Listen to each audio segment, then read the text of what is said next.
मुख्यमंत्री श्री भजनलाल शर्मा ने चूरू जिले के दौरे के दौरान और कृषि उपज मंडी में आयोजित शौर्य के साथ संकल्प दिवस कार्यक्रम में भाग लिया। इस अवसर पर उन्होंने किसानों और आमजन को संबोधित किया तथा राज्य सरकार की योजनाओं की जानकारी दी। कार्यक्रम में लोकसभा अध्यक्ष श्री ओम बिरला और सिक्किम के राज्यपाल श्री ओम माथुर भी विशेष अतिथि के रूप में उपस्थित रहे। मुख्यमंत्री श्री शर्मा ने लेफ्टिनेंट जनरल सगत सिंह की प्रतिमा का अनावरण करते हुए कहा कि शेखावाटी की धरती हमेशा वीरता और बलिदान की मिसाल रही है। उन्होंने कहा कि सरकार सैनिकों के कल्याण के लिए निरंतर कार्य कर रही है और जिला स्तर पर सैनिक कल्याण कार्यालय खोले जा रहे हैं।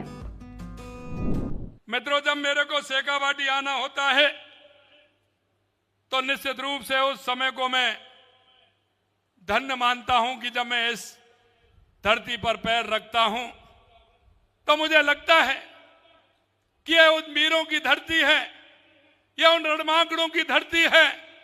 देश के इतिहास में कोई भी युद्ध उठा के देख लीजिए, मेरा शेखावाटी का लाल हमेशा आगे रहा है। यह वो धरती है, शेखावाटी की धरती।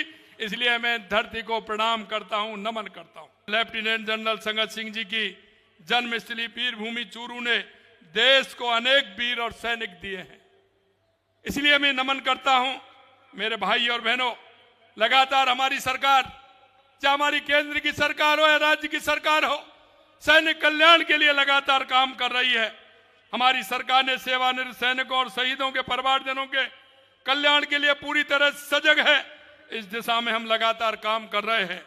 हाल ही में हमने डीडवाना कुचामन में राजस्थान के पहले एकीकृत सैनिक कल्याण परिषद की स्थापना की है, जिसमें पूर्व सैनिक और उनके आश्रितों को जिला सैनिक कल्याण कार्यालय, कैंटीन, चिकित्सालय और शहीद स्मारक से संबंधित सेवाएं एक ही परिसर में उपलब्ध कराई जाएंगी।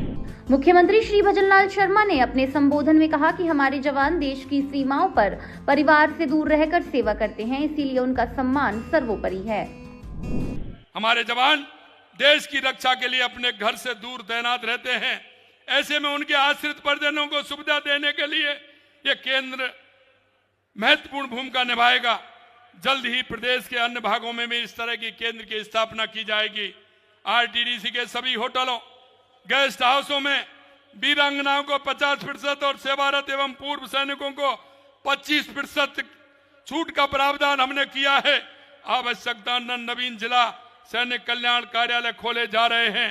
राजस्थान सरकार ने विभिन्न विभागों में रेस्को के जरिए कार्यरत पूर्व सैनिकों के मानदेय में पिछले 2 साल में 20% तक की बढ़ोतरी की है। द्वितीय विश्व युद्ध के पूर्व सैनिकों को मिलने वाली पेंशन 10,000 से 15,000 रुपए की सभी जिला सैनिक कल्याणों में मुफ्त कानूनी सहायता के लिए नालसा क्लिनिक खोले गए हैं। मुख्यमंत्री भजनलाल शर्मा ने शेखावाटी क्षेत्र के विकास को लेकर कहा कि यमुना नदी का पानी जल्द इस क्षेत्र तक पहुंचाया जाएगा, जिससे किसानों को बड़ी राहत मिलेगी। 2.25 साल पहले हमारी सरकार आई थी, हमने राजस्थान का एक रोड मैप बनाया। उस रोड मैप बनाने के आधार पर हमारे सरकार चल रही है और हमारे देश के यशस्वी प्रधानमंत्री जी हर क्षेत्र में लगातार राजस्थान के अंदर काम कर रहे हैं। आपने देखा ERCP योजना हो, यमुना समझौता हो, और मैं आपको विश्वास दिलाता हूं यमुना का पानी शेखावाटी में आएगा, जल्दी आएगा। 32,000 करोड़ रुपए की योजना बनी है। यह माननीय प्रधानमंत्री जी के नेतृत्व में हो रहा है।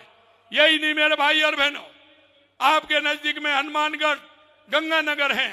अगर पहली बार 5,000 करोड़ रुपए वहां की गंग नहर और इंदिरा गांधी नहर के लिए दिया है तो देश के यशस्वी प्रधानमंत्री नरेंद्र मोदी ने दिया है। यही नहीं, ERCP यमुना समझौता, अगर आप बात करेंगे ब्राह्मणी नदी से राजस्थान को पानी कैसे आए, उसकी भी योजना देश के यशस्वी प्रधानमंत्री नरेंद्र मोदी जी के नेतृत्व में बन रही है। आप देख सकते हैं हमारे किसानों को किसान सम्मान निधि 6,000 माननीय प्रधानमंत्री जी दे रहे हैं, 3,000 हमारी सरकार दे रही है। किसानों के लिए 150 रुपए गेहूं का बोनस देने का काम हमारी सरकार कर रही है। माननीय प्रधानमंत्री जी के नेतृत्व में ये डबल इंजन की सरकार काम कर रही है। मुख्यमंत्री श्री भजनलाल शर्मा ने विपक्ष पर निशाना साधते हुए कहा कि रिफाइनरी परियोजना के उद्घाटन में आई बाधा के बावजूद विपक्ष ने अनावश्यक राजनीति की। आपने देखा हमारी रिफाइनरी का उद्घाटन होने वाला था, किसी घटना की वजह से रिफाइनरी में उद्घाटन आगे गया है, लेकिन कांग्रेस के लोगों को देखिए कि राजस्थान के ऐसे अच्छे संयंत्र जो आते हैं उस पर भी राजनीति करते हैं। किस तरह की राजनीति करते हैं? अरे हम जानते हैं उन्होंने किस तरह से किया था जब उनकी सरकार 2013 में जाने वाली थी चुनाव से आचार संहिता 5 दिन पहले उन्होंने उद्घाटन किया। अरे आपने प्रावधान क्या किया? 4 साल उसको 5 साल उसको लटका के रखा। हमारे देश के यशस्वी प्रधानमंत्री नरेंद्र मोदी जी ने 2018 में उस रिफाइनरी का उद्घाटन किया, उसमें सुधार किया। राजस्थान का हिस्सा जो लंबे समय तक राजस्थान की सरकार को मिलेगा 26%, माननीय देश के यशस्वी प्रधानमंत्री नरेंद्र मोदी जी ने किया। और आज मैं आपसे कह सकता हूं कि लगातार हम यह कार्यक्रम हमारा होगा, हमारी रिफाइनरी कुछ दिनों में फिर दोबारा से हमारा उद्घाटन होगा और देश के लिए यह रिफाइनरी सबसे बड़ी रिफाइनरी है। प्रदेश के लिए नहीं, ये देश के लिए बहुत बड़ा काम होगा जो माननीय प्रधानमंत्री नरेंद्र मोदी जी के नेतृत्व में होगा। मुख्यमंत्री श्री भजनलाल शर्मा का चूरू दौरा, जिसमें एक तरफ शौर्य और बलिदान को नमन किया गया तो वहीं दूसरी ओर विकास और जनकल्याण के बड़े संदेश भी सामने आए।